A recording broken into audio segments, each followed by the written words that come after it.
ассалому алайкум бародарон ва хоҳарон азиз, шумо блоки тоҷиконро тамошо карда истодаед ва мо видеоҳои шавқовару муфидро эҷод хоҳем кард. ҳамаи мо медонем ки Луқмон яке аз забардасттарин ҳакимони таърих аст ва имрӯз мехостем бо шумо мубодила кунем бо 8 ҳикмати асосии Луқмон.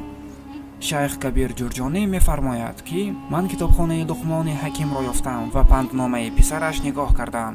Дидам ки навишта буд: эй писар, 4000 сол умр доштам ва 400 пайғамбарро хидмат кардам ва 160,000 масъаларо омӯхтам ва аз ин ҷумла 8 чизро ихтиёр кардам. Якум, агар дар маҷлисе нишастаӣ, забонатро ҳифз намо. Нигоҳ доштани забон дар миёни мардумон, зеро ки лаҳфати забон адоват мекорад ва надомат медаравад. Дуюм, агар бар сари суфра ҳастӣ, меъдаатро нигаҳ дор. яъне нигоҳ доштани гулӯ аз пурхӯрдан бар хони дигарон, ки пурхӯр бар хонаи дигарон дар чашми хору бемиқдор аст. Сеюм, агар дар манзили мардум ҳастӣ, чашмонатро ҳифз кун. дар хонаи касе ба вай чашм назар нигоҳ дорӣ, зеро ки ту дар назар муаззин нестӣ, балки дар духул муаззинӣ.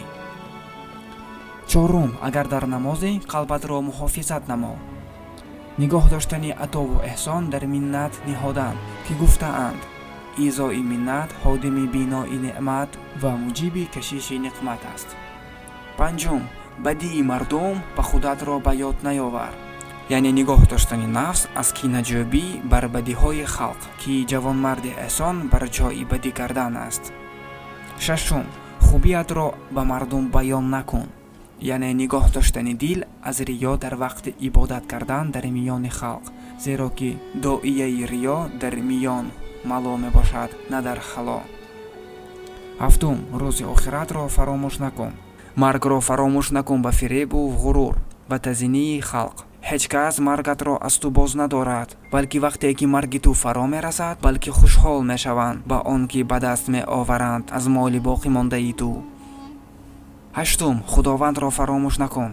зикри холиқ танҳо дар миёни халқ бисёр кун, ки ҳар кас ба сабаби махлуқ ёди холиқро фаромӯш кард, дар ҳалокати худ кӯшиш намуд ва дар хусрони байъати ислом мутамод гашт.